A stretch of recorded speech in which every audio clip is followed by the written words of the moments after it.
Hello, I'm Pam Iorio. It is my pleasure to welcome you to First Look at Tampa's Redevelopment. This show provides an upfront look into Tampa's community redevelopment areas known as CRAs.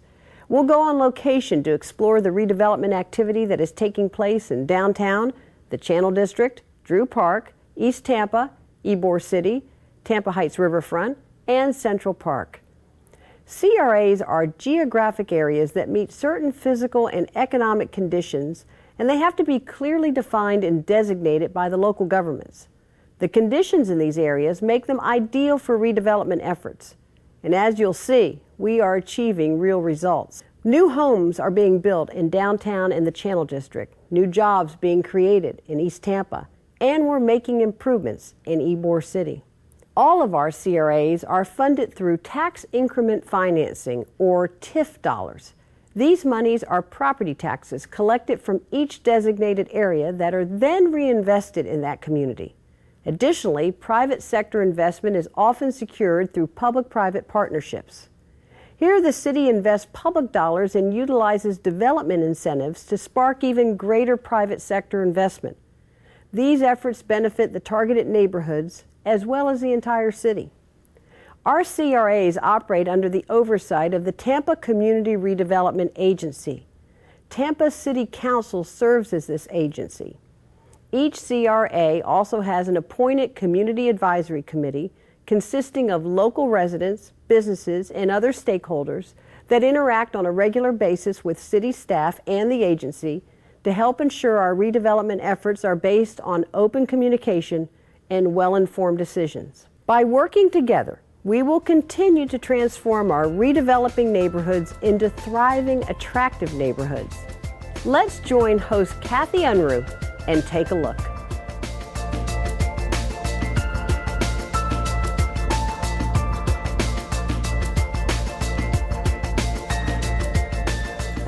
Thank you, Mayor. I'm Kathy Unruh. Welcome to First Look at Tampa's Redevelopment. With me is Mark Huey, Economic Development Administrator for the City of Tampa. And Mark, we have seen a lot of this construction and redevelopment going on in the city the past few years. Yeah, it's exciting. We're here with tower cranes and concrete trucks pouring.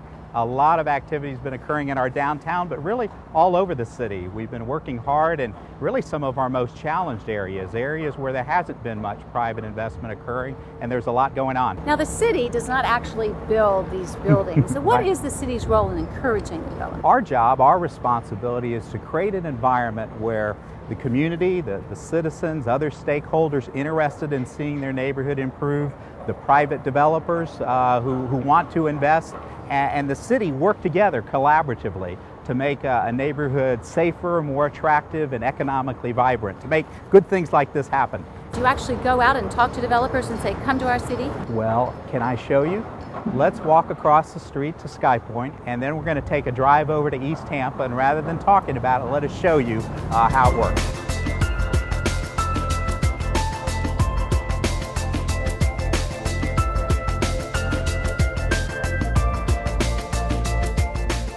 The building, Sky Point, is just gorgeous. You're a little bit of a pioneer, I guess, in putting this downtown Tampa? A little bit. I think downtown Tampa's been ready for it for a long time. I think people, when they arrived in Tampa, or people who have lived here a long time, kind of idealized having a space in downtown as a residence, and we were just able to fill that demand with some supply, and it's been pretty successful for us. What made you target this area in the first place? Primarily the cultural amenities of this area and the new park, which is going in across the street. We knew that over time the Tampa Museum of Art would be here in our core in downtown. I serve on the Tampa Museum of Art board. The Performing Arts Center was certainly around the corner. Tampa Theater, a hallmark for almost 100 years here in downtown Tampa. The Photographic Museum, and a lot of other events and cultural and civic activities are here, which make urban living a very exciting place to be. And you've been very pleased with how quickly you've been able to sell. We are. We'd like the market to have been a little bit different overall, but our residents have been very happy, and we're pretty close to selling out the building. Ken Cavanaugh is one of the first residents of Sky Point. Ken, why did you choose Sky Point for your home? You know, I chose Sky Point for my home because the building is gorgeous. The amenities are just perfect. The pool, the garden terrace, the modern stylings of the building, it's just gorgeous. And also to be downtown Tampa, which is very young right now, it's very exciting, it's transitioning and really moving in a great direction. It's a great investment. And I am close to South Tampa, which I love. I am close to Ybor City, I'm close to Channelside. I have everything right here. And does it feel just like home? It feels better than home.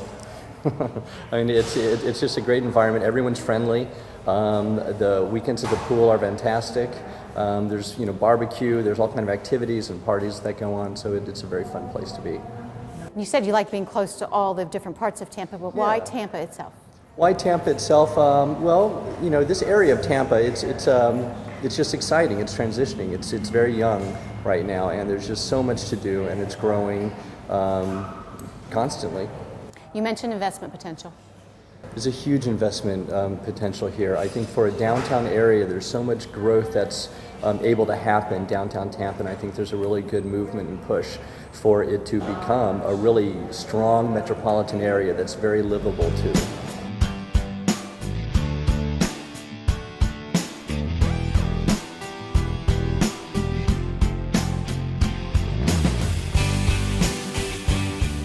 Kathy, welcome to East Tampa. We've just been downtown learning about redevelopment activity in our downtown, and now we're in East Tampa, one of our great neighborhoods north of downtown, and we're here at the new police station that was built. Now, having the police station here and other things the city is doing in this area, how is that helping? Well, when we started our redevelopment here about 5 years ago, part of what we try to do is figure out why investment isn't occurring in an area. And when we came and began working in East Tampa, what we heard from residents, from businesses who might want to invest in East Tampa, is that crime, public safety was an issue. That makes sense.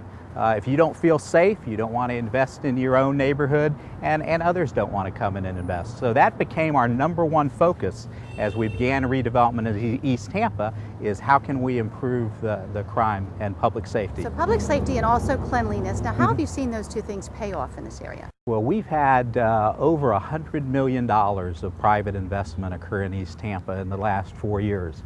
And it's ranged from new apartment projects to new commercial projects, renovated grocery stores, homes that are being improved. So all of the things that we're doing, like our commitment to public safety, our commitment to community beautification, investments we've made in road corridors, incentives that we've put in place, like waiving transportation impact fees, all of that is having an impact and encouraging private investment that is building a great new East Tampa.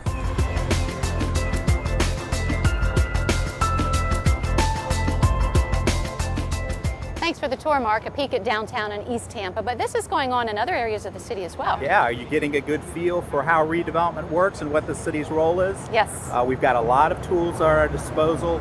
We can invest in road enhancements. We can invest to beautify neighborhoods. We can put incentives in place like waive impact fees. A lot of tools that we can use to help encourage investment activity. We have redevelopment going on throughout the city in a number of redevelopment areas. We have the Channel District redevelopment area, we have Ybor City, we have the Heights redevelopment area, which is around Stetson Law School at the bend of the Hillsborough River. We have the Central Park CRA, which is that community between downtown and Ybor City. And then we have Drew Park, redevelopment area between Tampa Stadium and Tampa International Airport.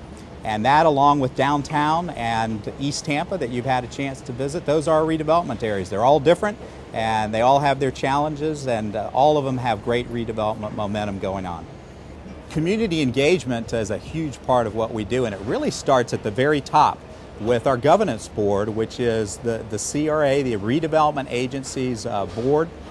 They are composed of our city council members. Our elected city council members serve as the members of the board of the Redevelopment Agency, and they help direct our redevelopment efforts. They're very hardworking, and they have a great vision and commitment to the redevelopment of our redevelopment neighborhoods. A guiding principle that the Redevelopment Agency Board is committed to is the inclusion of community citizens in the redevelopment of their neighborhoods. That's what helps make our partnership between citizens in a community, the private sector, and the city work so well. Okay, now let's take a closer look at how redevelopment is working in East Tampa and downtown. Welcome back to East Tampa. East Tampa is an historic and pioneering community with many achievements to its credit. Although the neighborhood has suffered from the effects of neglect in the past, longtime resident and activist Betty Wiggins believes renewal and revitalization are making a positive difference. So let's talk about the culture of East Tampa. What has that contributed to the city overall? I think East Tampa has been a foundation for the culture and for many other things in the city. It's an old community, and it has a number of pioneers who have, in their own rights, done some outstanding things, and all of this makes Tampa look good. What kind of pioneers? In a number of areas, in sports, professional sports, in the medical field, in the political field. We've had some pioneers. In the business field, we have several generations. We have several businesses that have 3 or 4 generations of entrepreneurs that have been very successful and are continuing. When we speak of East Tampa, is it still a cohesive neighborhood? I think so. I think East Tampa is definitely making a comeback.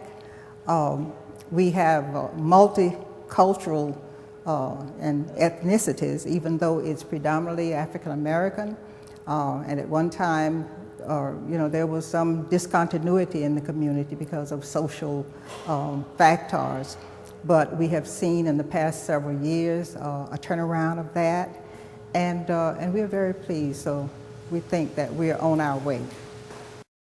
Renewal and revitalization includes tackling the long-standing public safety concerns and less than desirable neighborhood aesthetics. The city and community partners are proactively working to make East Tampa a safer and cleaner place in which to invest. Let's learn more from Assistant Police Chief Robert Gadera and Clean City Division Manager Jim Pinkney. So good news, along with the redevelopment, crime is actually going down in East Tampa. Oh, crime has really fallen. I tell you, we've had a lot of success in the last couple of years working with the neighborhoods. What are you doing? Well, what we're doing is, of course, in sustaining that partnership and growing that partnership, what we've decided is if we have an open dialogue and communication, we're able to focus on the problems a little bit better. We realize that one of the most significant strategies in crime reduction is focusing on the offender. So our role is to basically monitor those offenders, repeat offenders, juvenile and adult, and to ensure that they don't have the opportunity to actually commit crime. So that focus has really paid off, actually nearly 26% in the last 30 months. 26% drop? Yes, ma'am. In all kinds of crime? Part 1 crime, and those are the crimes that really impact a neighborhood. Those are the crimes that really compromise public safety: robbery, burglary, vehicle theft, B&E auto. We've got to make sure that when someone goes home, that they don't find their house broken into. We got to make sure that when they go out to their car's there, and that they don't get robbed in the process. Besides those sorts of public safety issues, you're also trying to facilitate, hey, let's keep the neighborhood neat and clean and be proud of it. Yes? Absolutely. Aesthetics, all the broken window theory, what we're talking about is keeping a neighborhood looking good. That adds to that momentum, that spirit, and people don't tolerate crime. They don't tolerate those things that adversely impact quality of life. So we do have an environmental crime unit, and they're out making sure that illegal dumping is minimized, and keeping the neighborhood looking good is a very important part. If you want to attract private investment to a city, it really helps to have it clean and looking good. That's what the Clean City Division is all about, yes? Yes, that's our mission. Our mission is to transform East Tampa into a clean community. And by doing that, we have partnered with the East Tampa Partnership, who have provided us with some dedicated funding. We're working with 13 neighborhoods within East Tampa, within a 7 square mile radius. And our goal is to improve the major thoroughfares and residential corridors. And while you're doing that as an ongoing project, you will also respond to calls about illegal dumping and so forth from the police. Yes, we have a strong partnership with the Tampa Police Department to address illegal dumping within East Tampa. We have a joint partnership there. Also, we're working with local businesses to improve their storefronts. And can you give us any idea of how your efforts here have paid off in terms of private investment? Absolutely. Last year, we collected about 1,100 tons of trash and debris out of East Tampa. This year so far, we collected 800 tons of trash and debris. And you can see the major impact throughout the community. How do we see it? Business owners are doing what? More folks are taking pride. We have more involvement from the East Tampa Partnership, and the community feel great about things that are happening in their community. Two examples of private sector investments made in the safer and cleaner East Tampa include Meridian Point Apartments on Hillsborough Avenue and Fast Lane Clothing on North 22nd Street. Let's visit each. So you were telling me that your company has done several developments in East Tampa. Why East Tampa? What's attractive? Well, we saw a need in the East Tampa area to increase the value of the area, to bring affordable housing to the area, which would help people with lower income have a nice place to live. Particularly with a focus on single parent families. Yes. And it's a beautiful curb appeal. It looks like a great community. The amenities are good. Yes, we have a lot to offer. We've just started a summer program here for the kids to keep them busy. Anything from sports oriented to computer classes to arts and crafts. We've also got a car washing center, a computer room for adults, an activity center for the kids. We've got this beautiful clubhouse, which we can do any kind of party, group, anything in. We've got a pool area. It's one of two. We've got 3 playground areas for the kids to enjoy, along with a lot of landscaping where they can play games, a volleyball court. And how about the actual apartments? What's nice about our apartments is they're very spacious. They're larger than the average apartment in the area. They're all ceramic tile flooring, which is a beautiful amenity, keeps it very clean. The high ceilings, they all come with full-size washer-dryer hookups, which we make the washer-dryers available to them, or they can bring their own. And the rent is graduated? It is graduated. It's based on the person's income and how they qualify, anywhere from 30% of the median income all the way up to 60% of the median income. So it's not just a place to live, it truly is a community. It is a community. We do lots of events to involve a community-like atmosphere. The manager here involves everybody in every aspect of the community. What brought you to East Tampa? Well, when we decided to expand our operation a little bit, we started looking around in different parts of the city. It needed to be close to home, for one thing, because we didn't want to commute a long way. So we looked in East and West Tampa and East Tampa and some other areas. This area in particular seemed like an area that wanted us the most. The East Tampa Redevelopment Partnership, some folks from there spoke to us. Some folks from the CDC spoke to us. Some folks from Ed Johnson's office spoke to us. And they really seemed to want us. And people like that feeling, so we decided that was one of the deciding factors. How many employees do you have? Currently we have 26. Have you hired from this area? Yes, quite a bit. We have several employees that actually walk to work every morning. And you like the neighborhood? Yeah, the neighborhood is good. It's a neighborhood where people know each other. The folks that work here, that walk here, they already knew each other. When people come here and apply for jobs, they come here because they have a friend that works here. When people come and tour our facility, they know our employees. It's a very close-knit community. And you do T-shirts and scrub shirts and Hawaiian shirts largely sold in the Tampa area or everywhere? Our T-shirts are sold in the Tampa Bay area. That's the only business that we really do locally. The rest of our products that we manufacture are sold through promotional products distributors or other resellers in other parts of the country. Welcome back to downtown.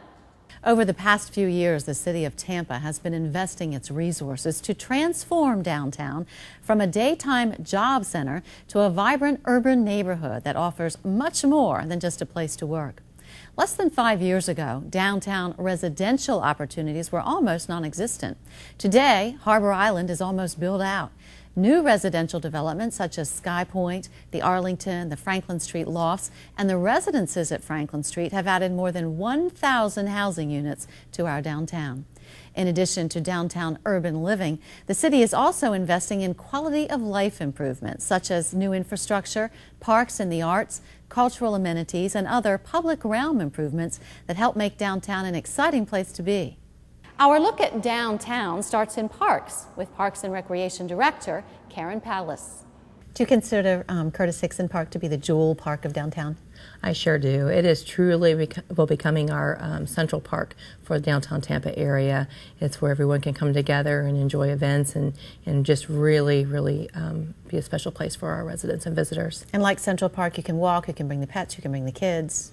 Yeah, we'll have a state-of-the-art playground facility, which will be dynamite. We've got a water runnel through there, so the children have the ability to play and interact with the water. We'll also have a children's mist fountain, so that's great for the parents to be able to watch and observe their kids playing in those areas. And we'll also have some facilities for our dogs as well, so those that don't have children but have little critters that want to be able to run and enjoy the downtown park, they'll be able to do that too. And close to the museums. Very close to the museum. We have our Glazier Family Foundation Children's Museum to the front of the park, and towards the back we have our Tampa Museum Art, both spectacular facilities. It's exciting to see them coming together with the park development. Besides the large park, there are the pocket parks, as you call them, throughout the city downtown. Yeah, we've got a little over 8 pocket parks in the downtown area, and one of them that we're renovating right now is the Herman Massey Park, and our North Franklin residents are really excited to see that come online and have their own little park in their area. And Riverwalk's coming along? Yes, we are with the Curtis Hickson segment as well as the segment in Phase 3, Fort Brooke, Coat and Chopey Park, and that is adjacent to the History Center. So we're very excited to be having additional pieces completed to make that Riverwalk a wonderful, wonderful element. And once again, for the whole family? Yes, it's got features for everybody between the playgrounds, the abilities for green space just to come out and enjoy the park. We see folks with their lunches during the business week, as well as those folks that come out with their computers and their Wi-Fis, and they're enjoying those parks as well. And some people might even come with no electronics and just enjoy the green space. That would be great too. Every great downtown has terrific restaurants, activities, and entertainment. Tampa Downtown Partnership President Christine Burdick thinks that downtown Tampa offers some urban experiences that are second to none. Let's talk about restaurants. We have some good ones downtown. There's some new ones. We have Bamboozle, we have Malio's last year. The Fly is almost 2 years old now. Indigo Coffee opened recently, and they're all Taps is a new restaurant. I think we're going to hear about that later. All locally grown, kind of locally generated restaurants. Lots of them open for dinner. Lots are, and actually the great thing is more of the restaurants, existing restaurants, are opening now. Some of our established restaurants, our lunchtime only restaurants, are trying dinner, and they're finding a lot of success with that. So people are staying downtown or coming downtown yes, both. to eat? They are both. We have, it's interesting to sit at Fly or at one of the restaurants that has outdoor dining and see people arriving from, in cabs and from other states even. And there's now more of a downtown population who stays at night. Now let's switch subjects just a little bit and tell me what a Flugtag is. Flugtag means Flying Day in German, and it's a very fun, very wacky competition. Red Bull, it's Red Bull Flugtag, and it's sponsored by Red Bull, and it is homemade, non-mechanized, no power, but human power flying machines, and you take off of a ramp 22 feet long at the convention center and you fly as far as you can and fall into the water. It's like teams of 5 people, up to 5 people, 30 teams will be competing. So an example of some of the activities that can bring people downtown. This is, and there are now more concerts at the concert venues, but the Downtown Partnership does a concert on Friday nights, every other Friday night. There are movies in the park now. The Tampa Theater is doing some movies in the park. So it's growing organically, the kind of things that people thought they could always have downtown but wanted to have them provided. And now they're here. And now they are here. And more will come. To give you a first-hand look at one of downtown Tampa's newest dining experiences, I'm here at Taps with James DeVito. Tell us what Taps means. Well, the name started because we have both beer and wine on tap. So traditionally people think of beer. However, in our concept lends itself to actually sampling wine. The customer has the opportunity to come in. We actually load up a debit card, our in-house card. and they're able to explore wines on their own. Each unit has the ability to pour a 1 ounce pour, half glass, or a full glass. And of course the prices range depending on how good the wine is. Yeah, we've got everything from Opus all the way down to some of the more boutique-y wines. And it's not just beer and wine, it's food also. Lots of food, lots of really good food. We have a lot of sharing plates, bruschettas and antipastas and crudités and things like that. We also have some really, really good sandwiches and salads. And we're contemplating rolling out entrees. We're still working on that. And people are finding you, not only for drinks, but for lunch and dinner also? We've had an incredible response. Most of it's been word of mouth. We've been really lucky that way. People have come in and just been really excited about the space and telling their friends. I mean, you see people walk in and the first thing they do is grab their cell phone. I'm like, you got to come check this out. So we've been really lucky that way. I'll tell you, with the housing upstairs and the sidewalk cafe and the feel, you can almost think you're in New York City for a minute there. Well, yeah, that's where I'm from. So for me, I came down to Tampa just under a year ago. And, I'm coming from a city, I'm used to that lifestyle. So like maybe I couldn't believe the space was available with the park, across the street. And this building is doing really, really well even in this down market. So we've been really lucky. Thank you for joining us here on First Look at Tampa's redevelopment. We hope you'll tune in next time as we take a look at the redevelopment activities that are reshaping Channel District and Drew Park.